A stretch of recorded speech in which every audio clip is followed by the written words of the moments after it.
The late afternoon light poured gently through the lace curtains, soft and golden, casting slow-moving patterns across the hardwood floor. Norfolk was beginning to thaw after a long, gray winter, and the faint smell of blooming magnolia drifted in through the cracked kitchen window.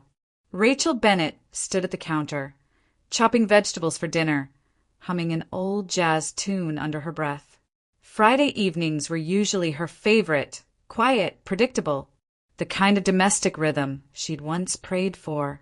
But when her phone buzzed, everything about that peace shifted, almost imperceptibly. "Hey, sweetheart," Ryan's voice came through, smooth and casual, the kind of tone he used when he was about to soften bad news. "Listen, something came up at work. They're sending me on a quick trip down to Myrtle Beach. Some client thing. I'll only be gone a couple of days." Rachel froze with the knife still in her hand.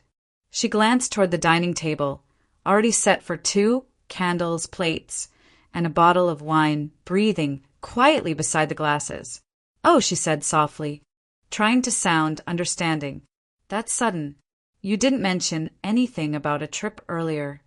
"Yeah, it's last minute," he replied, the sound of traffic in the background. "You know how corporate gets when the quarter's ending. I'll make it up to you, okay? Maybe a weekend away when I get back." She forced a smile he couldn't see. "Sure. Drive safe." When the call ended, Rachel stood still for a moment, listening to the hum of the refrigerator, the faint ticking of the wall clock. Then she took a deep breath, straightened her shoulders, and continued cooking. Her movements were calm, almost deliberate, but her mind was no longer in the kitchen. By the time Ryan got home, the air smelled of roasted chicken and rosemary. He kissed her cheek lightly and said, "You spoil me," with that half-smile that had once made her feel chosen. Tonight, it only made her tired. They sat down to eat, and though the conversation flowed easily, small talk about work, neighbors, the new students in her literature class, something beneath the surface had changed. Rachel caught herself studying him the way she might analyze a passage from one of her novels. Every pause, every glance, every word carried subtext. His laugh felt slightly too rehearsed. His eyes shifted away too quickly when she met them. And when he said, "You're the best thing that ever happened to me," she wanted to believe it, but something in her chest whispered otherwise.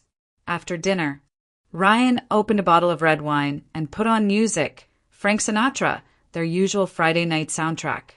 He pulled her into a slow dance right there in the kitchen, his hand warm at her back, his cologne familiar. For a fleeting second, she wanted to let herself sink into it, to pretend nothing had changed. But as his chin rested against her hair, her gaze drifted over his shoulder to the half-packed suitcase on the couch. Later, while he showered, Rachel began helping him pack. She folded his shirts, rolled his ties, and tucked his shaving kit neatly into the side pocket. He stepped out, toweling his hair, saying, "You're too good to me."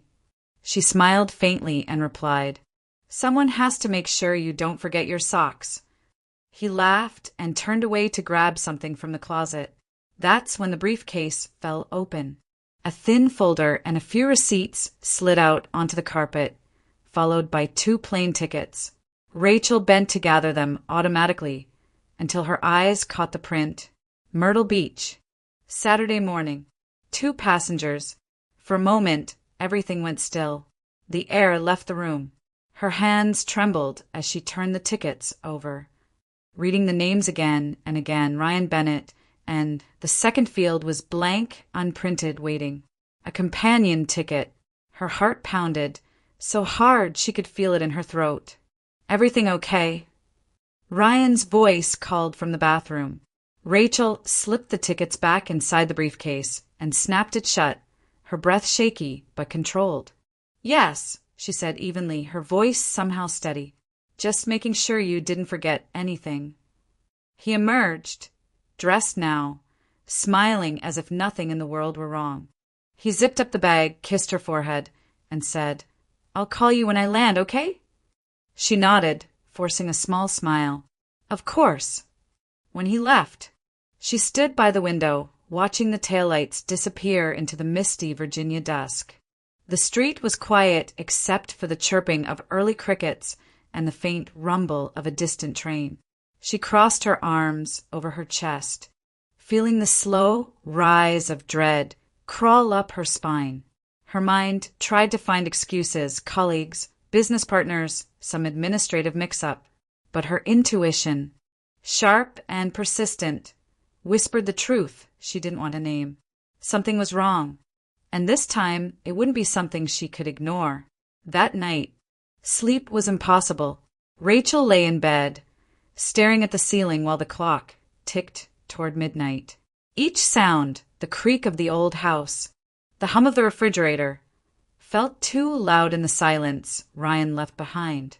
She replayed the moment with the plane tickets over and over in her head, convincing herself she might have misunderstood. Maybe it was a client's assistant, maybe he'd bought 2 seats for comfort, maybe anything except what her gut already knew. At 1 a.m., she gave up pretending.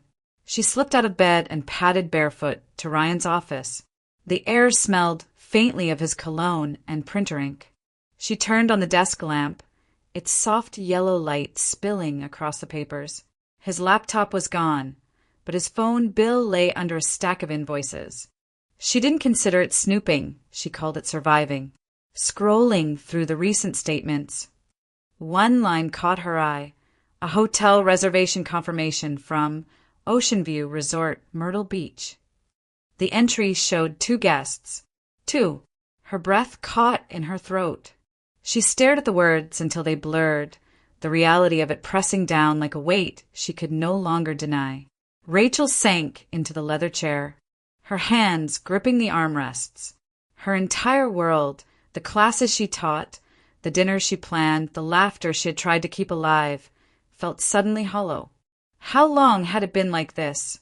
How many times had she believed a lie because love had made her blind? By 3 a.m., she was still sitting there, her body numb but her mind spinning. She could confront him, demand answers, but she knew Ryan. He'd talk circles around her, twist guilt into apology, and somehow make her feel like the unreasonable one. He'd done it before. Quietly, calmly, Rachel decided she needed something stronger than words. She needed truth she could see with her own eyes. At dawn, she brewed coffee she didn't drink. The sunlight bled through the window blinds, pale and hesitant. She dressed automatically, cardigan, jeans, her teaching tote slung over her shoulder, then sat at the table, staring into the cup. The steam had already gone cold when she finally reached for her phone and called the school. Mrs. Patterson? It's Rachel. I need to take a few days off. Family matter. Her principal's voice was kind, even concerned. Of course, Rachel. Take whatever time you need. You've earned it. The words should have brought relief. Instead, they made her throat tighten. She thanked her, hung up, and exhaled shakily. By 8, she was in her classroom, gathering papers from her desk. The smell of chalk and paper filled the room, familiar and grounding. Students' essays lay in neat stacks, some brilliant, some barely readable, but for once, she couldn't bring herself to care about misplaced commas or sloppy metaphors. Rachel. The voice came from the doorway. Claire Hughes stood there, coffee in one hand, concern written all over her face. They'd been friends since grad school. 2 young teachers who'd shared lesson plans, heartbreaks, and late-night grading marathons. Rachel forced a weak smile. Hey, you're here early. Don't hey me, Claire said, closing the door. You look like you've been up all night. What happened? For a moment, Rachel hesitated, but Claire's steady gaze was impossible to hide from. So she told her everything, the call, the tickets, the hotel. Each word cracked something open inside her. When she finished, Claire set the coffee down and crossed her arms. So he's in Myrtle Beach, and you're here, torturing yourself with what-ifs? No, Rach. You go there. You find out. You deserve to see the truth instead of letting him script it for you. Rachel's voice shook. And what if it destroys me? Claire stepped closer, her tone soft but firm. Then you'll rebuild. But at least it'll be with the truth, not with lies. The bell rang in the hallway, students laughing, lockers slamming, life moving forward as if her own hadn't stopped. Rachel nodded slowly, the decision solidifying in her chest like a stone sinking to the bottom of calm water. By noon she was home again. The suitcase Ryan had packed still sat in the corner. She opened her closet and reached for her own. Her hands didn't tremble anymore. As she folded clothes, she caught her reflection in the mirror, pale, tired but resolute. When she finished, she looked down at her hand. The gold wedding band gleamed faintly under the morning light. She slid it off and placed it gently on the dresser, next to a framed photo of their wedding day, two people smiling beneath a canopy of magnolia blossoms. She zipped her suitcase shut, whatever waited in Myrtle Beach.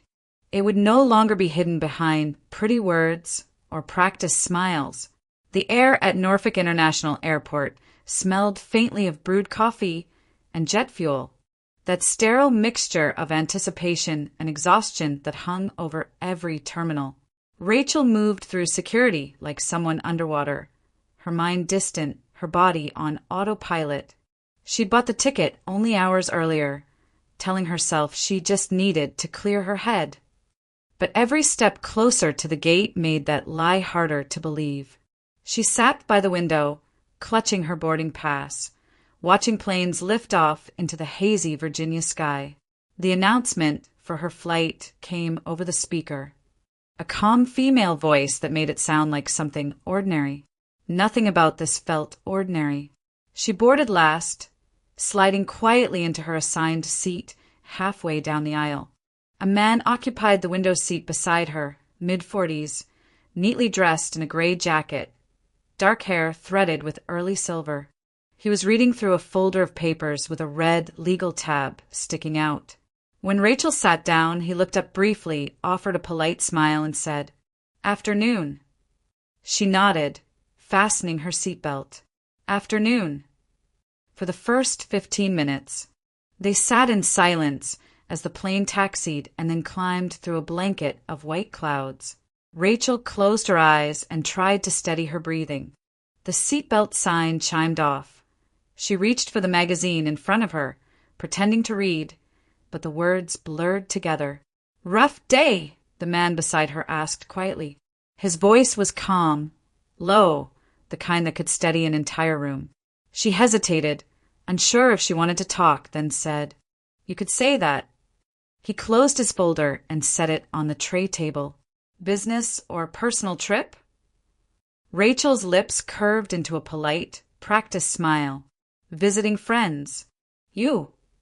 "Work," he replied. "I'm a journalist, investigative mostly." He paused, as if gauging whether she'd be comfortable hearing more. "I'm based in Charleston, but I'm following up on a case down south. Corporate fraud, paper trails, fake contracts, offshore accounts, the kind of thing that looks boring until it ruins people's lives." Rachel turned toward him, slightly. "That sounds heavy." He shrugged lightly. "Truth usually is." Their eyes met for a brief second, and Rachel felt something shift, a flicker of connection, not romantic but human. She wanted to ask more, to stay in this neutral conversation that didn't involve deceit or heartbreak. Instead, she said, "I teach literature. In Norfolk." "Ah, a storyteller," he said with a half smile. "That explains the calm." She let out a quiet laugh. "Calm isn't exactly what I'm feeling right now." The plane hit a sudden pocket of turbulence. The cabin rattled. A few passengers gasped. Rachel gripped the armrest, her knuckles whitening. Without hesitation, the man extended his hand. "It's all right," he said softly. For a moment, instinct overrode pride. She took his hand. His skin was warm, steady grounding. She stared at their joined hands, two strangers holding on because the world above the clouds was shaking and something inside her loosened.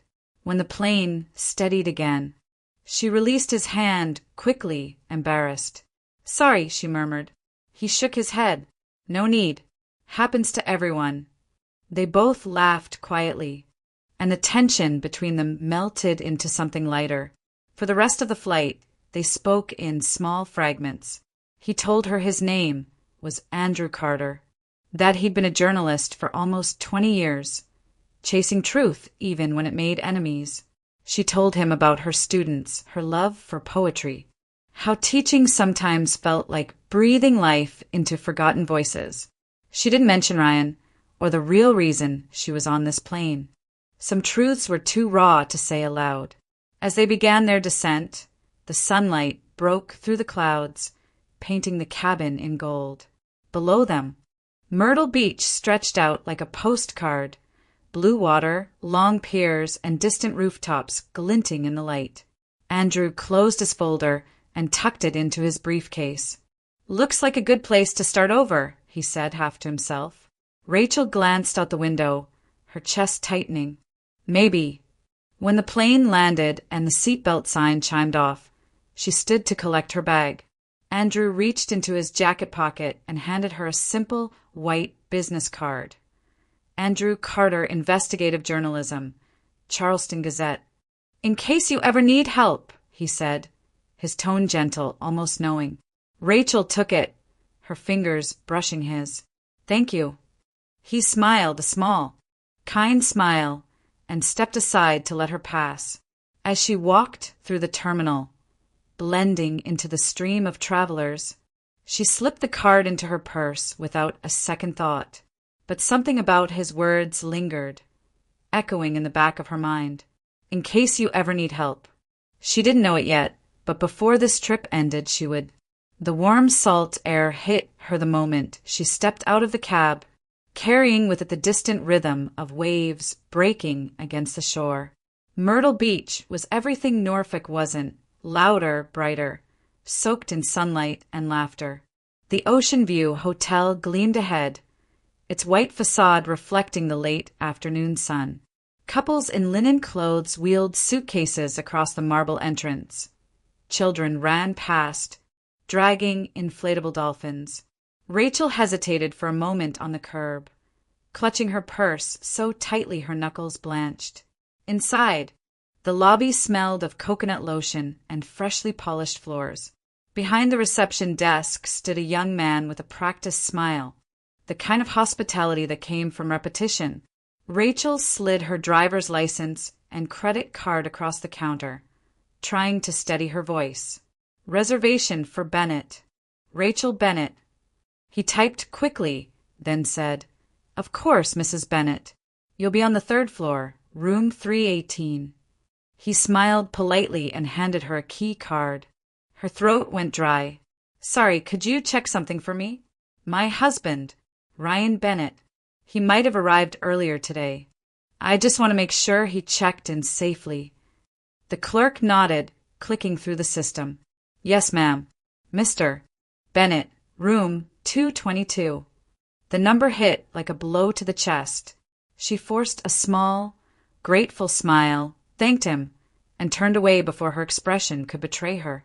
Room 318 faced the ocean. Through the glass balcony doors, Rachel could see the horizon stretching endlessly, the sky bleeding into gold and rose.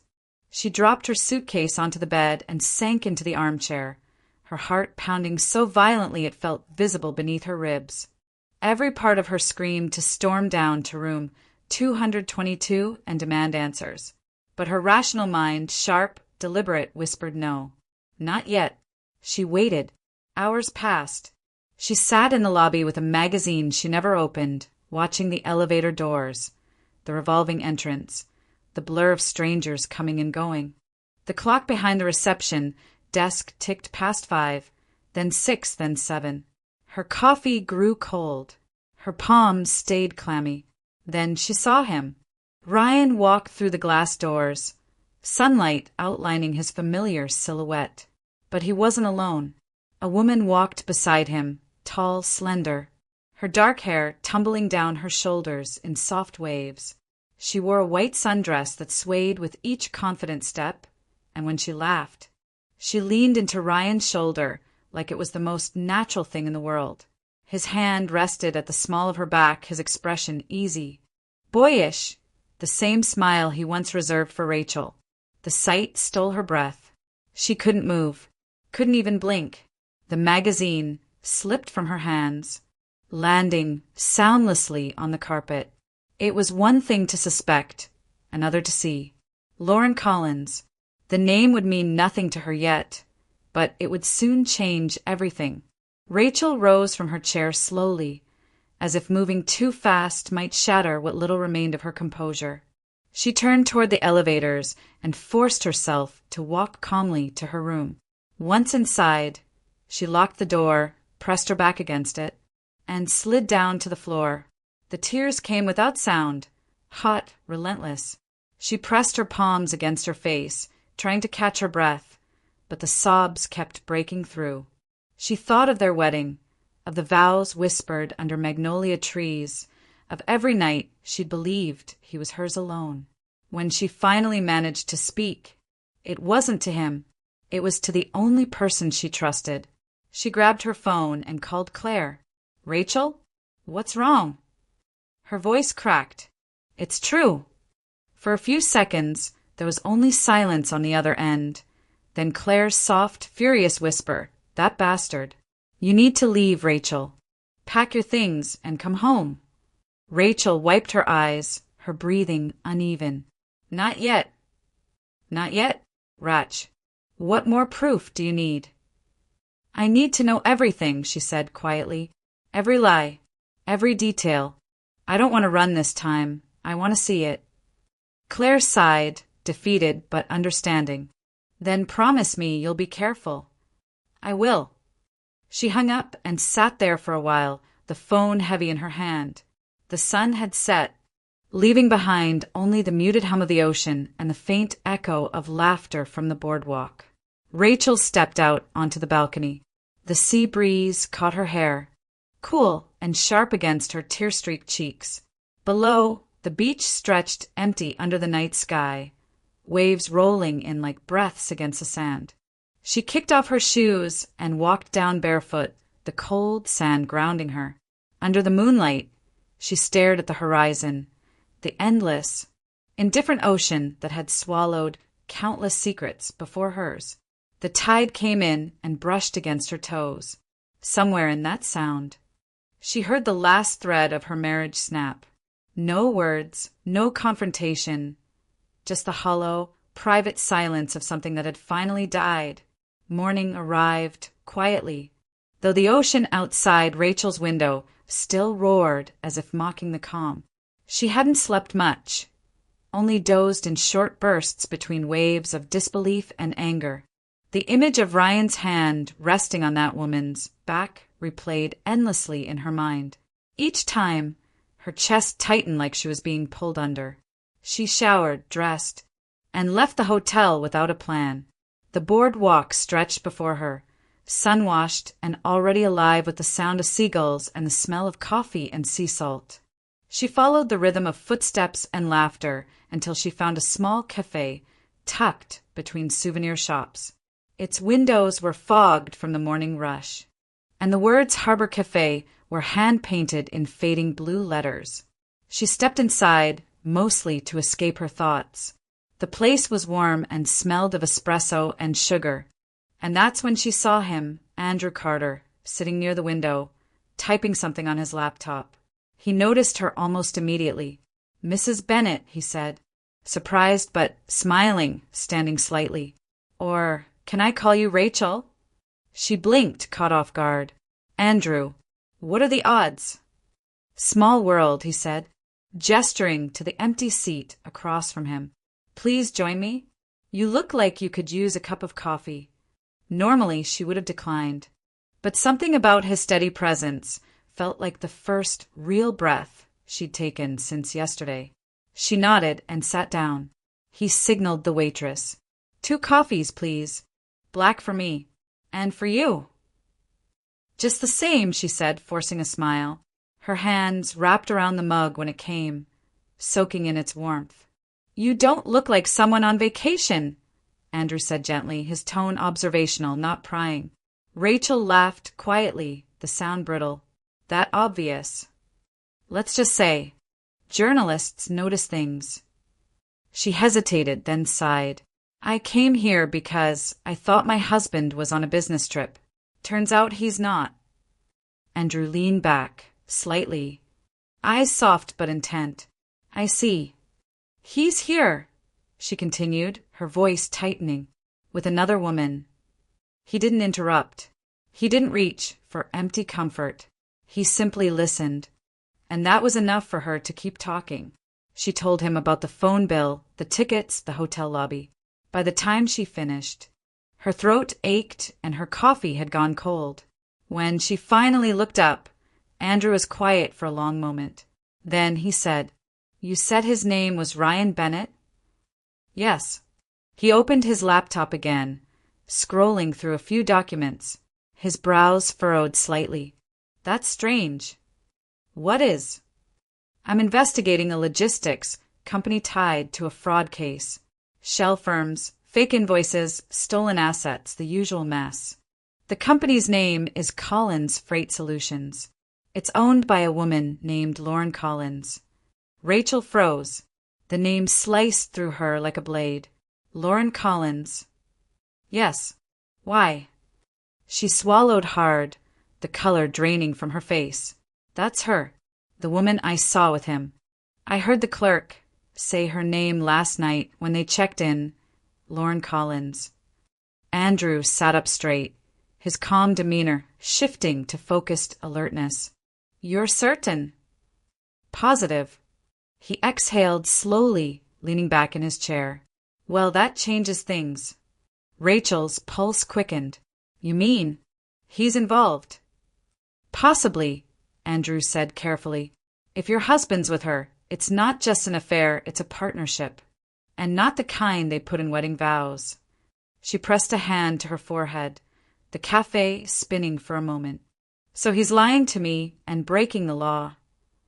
Andrew's voice softened again. It looks that way. But listen, this isn't your burden to carry. I'll handle the investigation. You don't need to put yourself at risk. I don't want revenge, she said, her voice shaking. I just want the truth.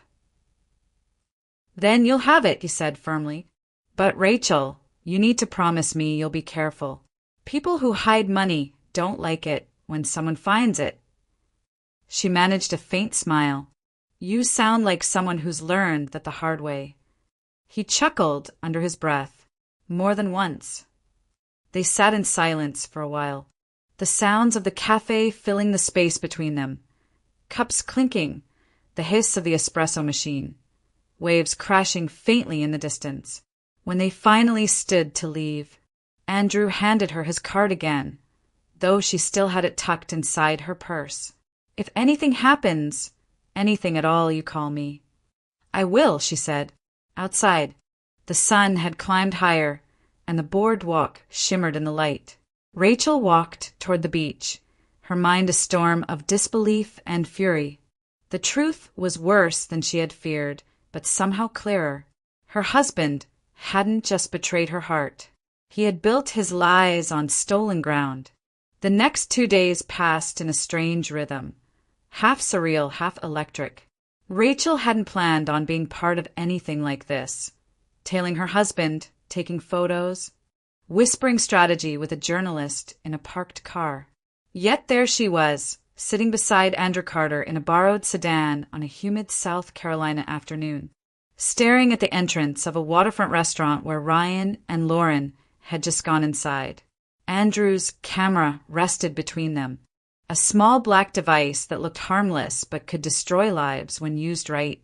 They'll meet someone, he murmured, adjusting the focus. They always do before a transfer or new contract signing. The goal is to look legitimate, clients, investors, middlemen. But the money never lands where it's supposed to. Rachel leaned back against the seat, her nerves humming. You've done this before. He smiled faintly without looking away. More times than I'd like to admit. Inside the restaurant's large glass windows, Ryan appeared relaxed, laughing, his hand occasionally brushing against Lauren's arm.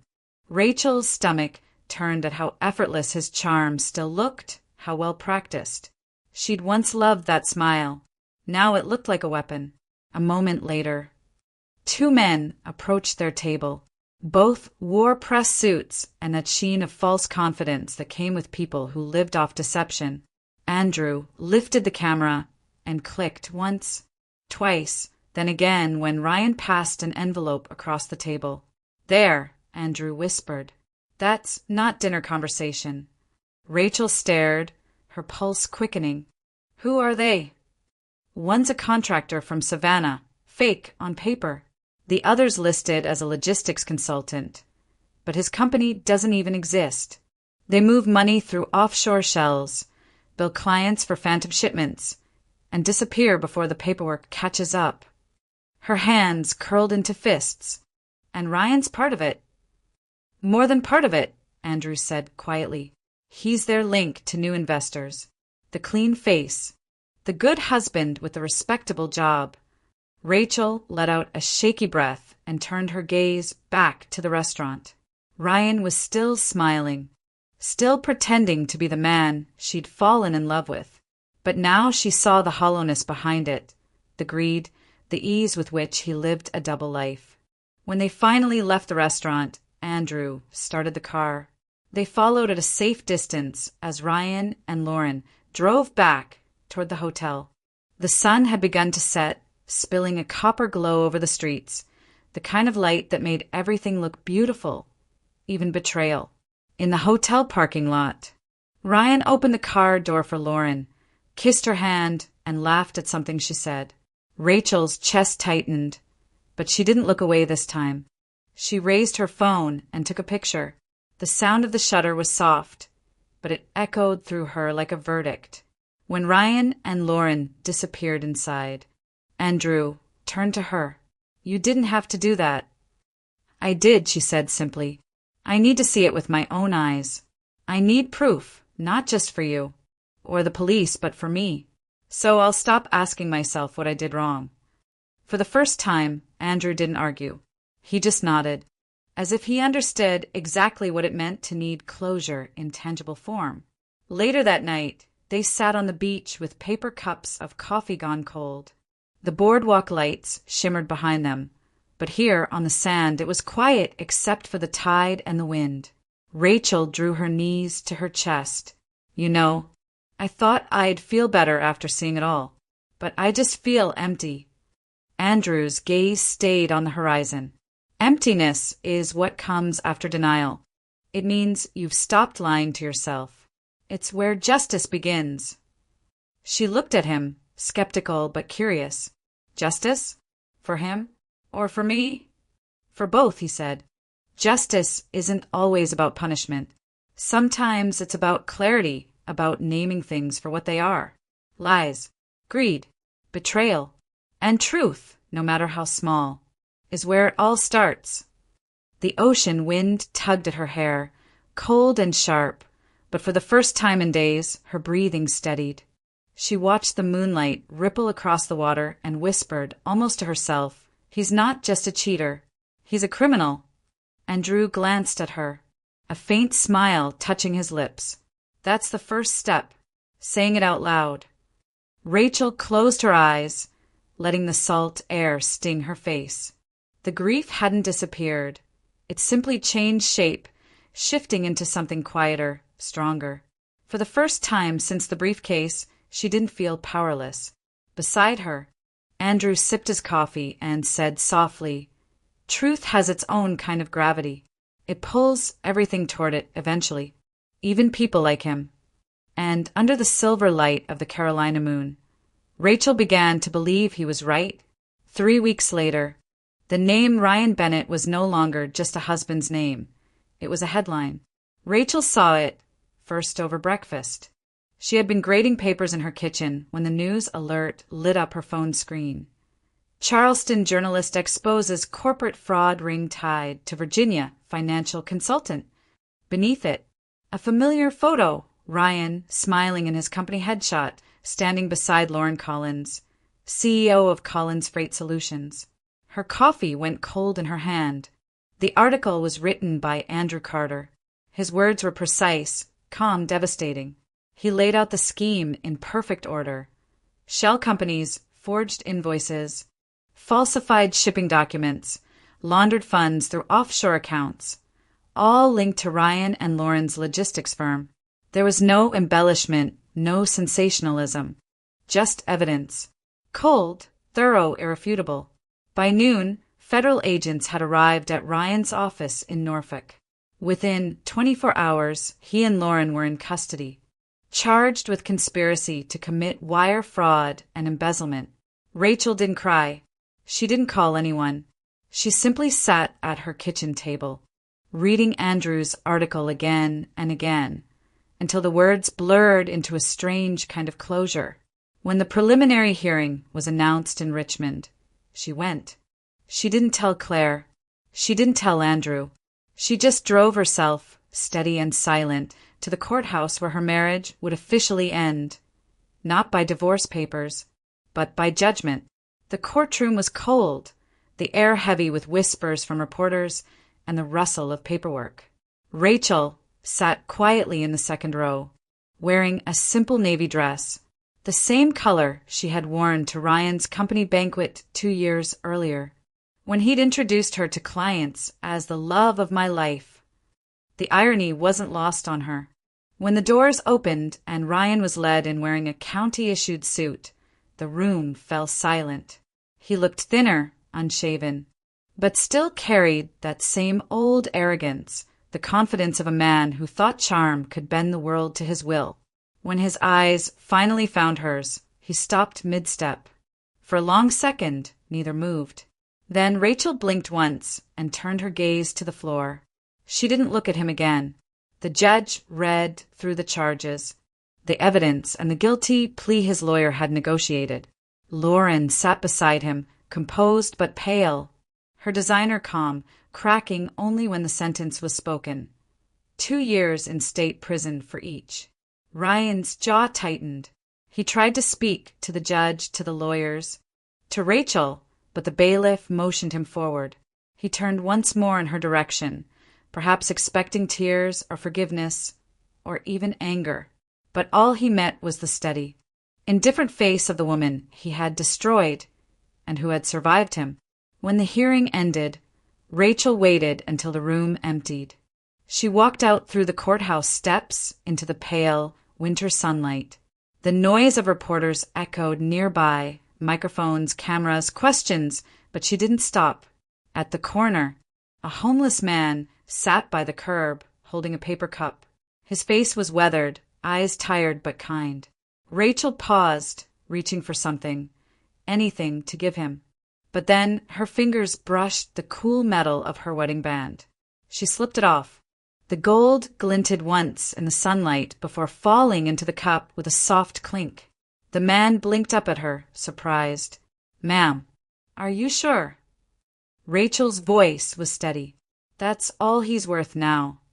A reporter nearby caught the gesture, her camera clicking rapidly. Within hours, the image spread online, Rachel standing tall in her navy dress, the courthouse behind her, the ring gleaming in the cup. It became a symbol of quiet defiance, shared under headlines she never meant to inspire. That evening, Andrew called. "You were incredible today," he said, his voice low.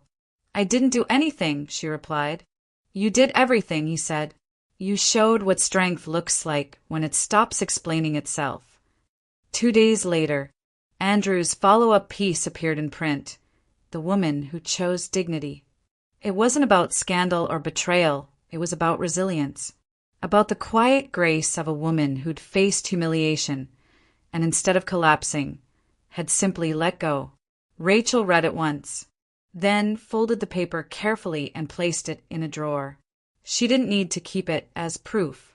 The justice she wanted had already unfolded, not in Ryan's sentence, but in her own calm. Outside, the evening breeze carried the faint sound of church bells.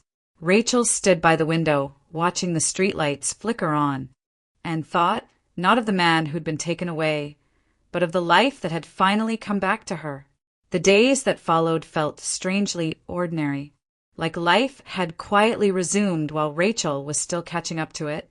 Norfolk had returned to its usual rhythm, the morning hum of cars outside, students chattering as they crossed the school courtyard, the smell of chalk and coffee blending in the teacher's lounge. Rachel slipped back into her routine with the quiet precision of someone who'd been shattered and carefully rebuilt. She graded essays about the Great Gatsby and its illusions of love and wealth, smiled at her students, and walked home each afternoon beneath the pale bloom of early spring. The city seemed softer now, not because it had changed, but because she had. At home, her small house by the river had become a sanctuary. The same living room where she once waited for Ryan's calls now held only the soft rustle of pages and the faint ticking of the old wall clock. Every evening, she brewed a cup of jasmine tea, sat by the window, and watched the sun sink behind the bridge. The ache was still there, sharp on some nights, dull on others, but it no longer defined her. It simply existed, like a scar that no longer hurt but still remembered. One afternoon, a letter arrived in the mail. The handwriting was unmistakable, neat, angled, confident. Ryan. She stood for a long time before opening it. The words inside were venom disguised as remorse. He blamed her for everything, for talking to Andrew, for betraying his trust, for letting the media destroy his life. He wrote about sleepless nights, broken promises, and how she'd turned into someone cold. By the time she finished reading, her hands were trembling, not from sadness, but disbelief. The man who had stolen, lied, and cheated still saw himself as the victim. Rachel folded the letter neatly, set it on her desk, and stared at it for a moment. Then she took out a blank page and began to write. Not a reply, not even words meant for him. It was her final confession, written to herself, a farewell to every version of the woman who had waited, doubted, forgave. When she was done, she walked out to the backyard, struck a match, and watched the flame catch. The paper curled slowly, glowing orange before turning to ash. The smoke rose into the evening air, dissolving into the faint hum of crickets and river wind. She whispered goodbye, not to Ryan, but to the ghost of their life. The next day, Claire stopped by, as she often did, carrying pastries and unsolicited advice. "You're different," she said, eyeing Rachel with that mixture of curiosity and pride that only close friends could manage. "You look peaceful." Rachel smiled softly. "I'm getting there. Getting there." Claire laughed. "Honey, you're already there. You're glowing. You even stopped checking your phone every 5 minutes." Rachel rolled her eyes. "That's because no one's texting me anymore." Claire grinned, sipping her tea. "Good. Then maybe the right one finally will." That evening, as twilight fell over the river, Rachel's phone rang. Unknown number. She hesitated before answering.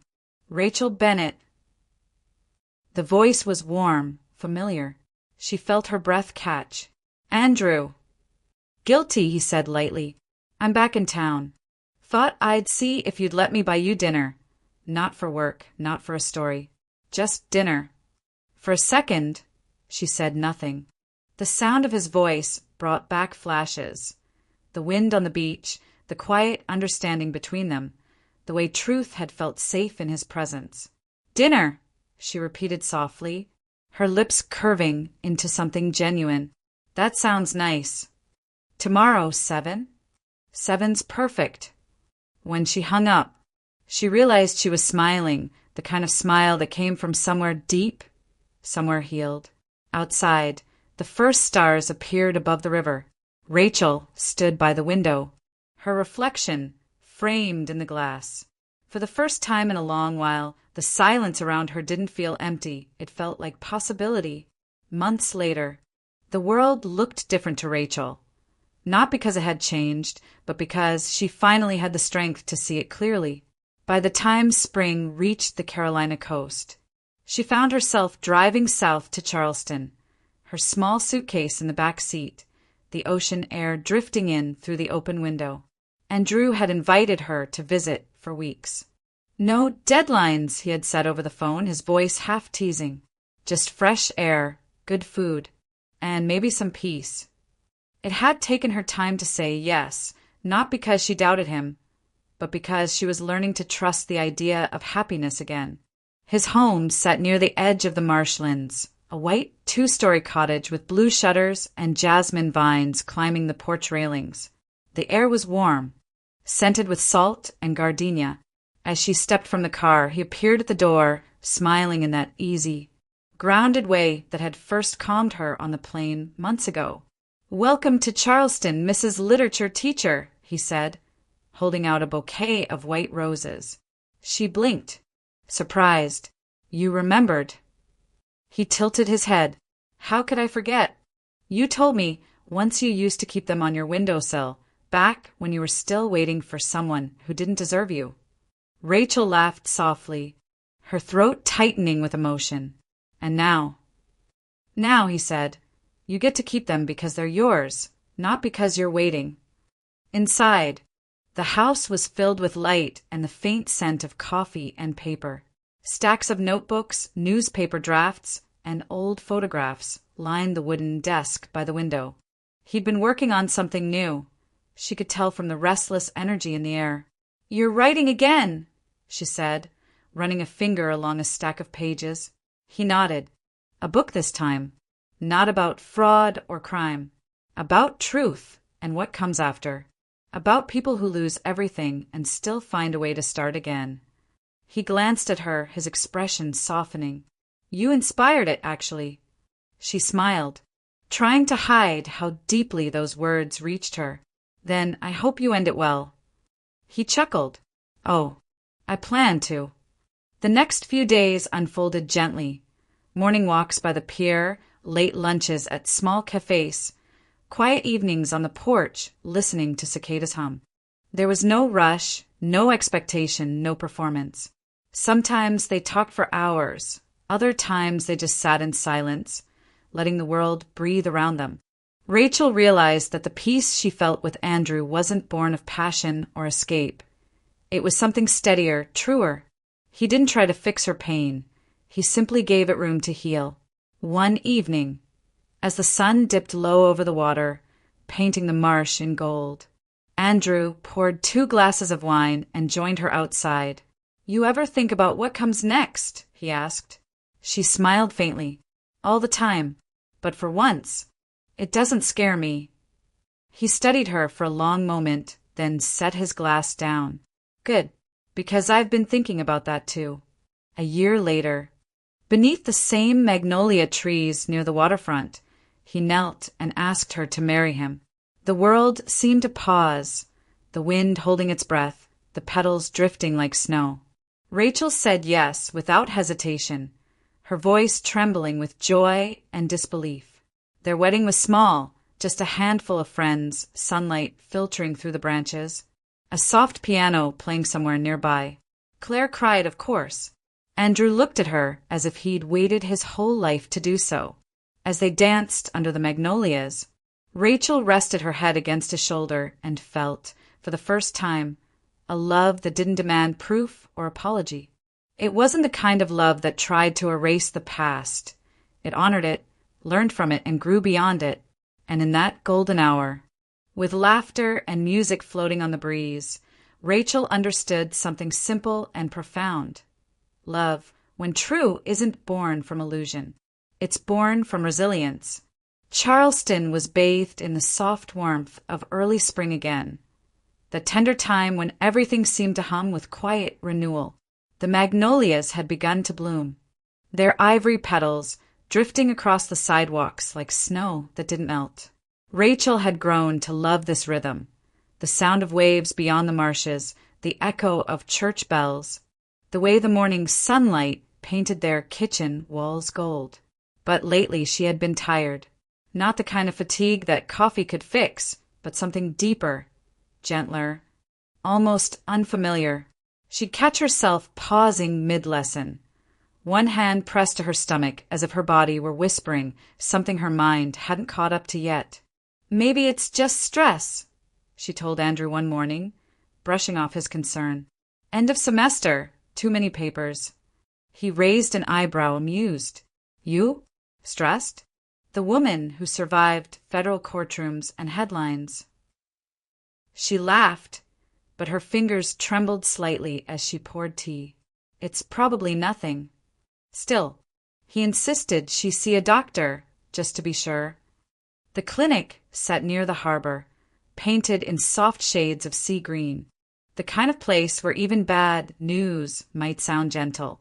Rachel sat in the waiting room, listening to the rhythmic tick of a wall clock, watching sunlight scatter through the blinds. She had been here before, years ago, in another city, with another doctor who had said words that never stopped echoing. I'm sorry, Mrs. Bennett. It's unlikely you'll ever carry a pregnancy.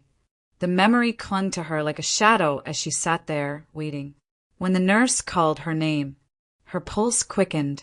The tests were simple, routine, the doctor said with an easy smile. But as the results printed and the doctor turned toward her, something in the woman's expression shifted from professional calm to soft wonder. Mrs. Hall, she said, using Rachel's married name now, I have some news. Good news. Rachel blinked, unsure what to expect. You're pregnant. The words landed like light, too bright, too pure to be real. For a second, she just stared, her mind unable to bridge the distance between disbelief and understanding. That's not possible, she whispered. They told me years ago. I know, the doctor said gently. But sometimes the body finds its own way. You're about 8 weeks along, and everything looks healthy.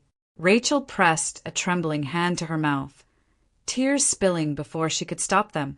It wasn't loud, the way she cried, just a quiet release, like something long dormant had finally exhaled. That evening, she told Andrew, he found her standing by the porch, staring out the marsh as if she were waiting for the world to confirm it again. When she turned to him, her eyes were wet, but her smile was radiant. Andrew, she said softly, we're going to have a baby. For a moment, he didn't move. Then he stepped closer, his face breaking into the kind of smile that could undo the hardest days. Rachel, he breathed, voice trembling. Are you sure? She nodded, laughing through tears. I saw the heartbeat. He reached for her hand, then for her face, pulling her into an embrace that felt like every prayer answered without words. You see, he whispered against her hair, life knows when to begin again. They stayed like that for a long time, the sky darkening, the cicadas beginning their song. For Rachel, it wasn't just joy, it was grace. After everything, after the betrayal, the courtrooms, the long silence of grief, life had bloomed again, not in defiance of pain, but because of it. Weeks later, when the sun rose pink over the Charleston pier, Rachel and Andrew walked hand in hand along the wooden planks. The morning breeze carried the scent of salt and jasmine, and the ocean shimmered like glass beneath them. She paused for a moment, her free hand resting over her belly, feeling the faint flutter of the new heartbeat inside her. Andrew turned to her, eyes warm with wonder. What are you thinking? Rachel looked out over the endless horizon, her hair catching the light. I'm thinking, she said softly, that pain didn't break me. It planted something new. He squeezed her hand, and they stood there in silence as the sun lifted fully above the water, washing them both in gold. In that moment, the world felt weightless. There were no echoes of the past, no shadows left to haunt her. Only the sound of waves, the promise of a new beginning, and the quiet truth that some endings aren't endings at all. They're miracles in disguise.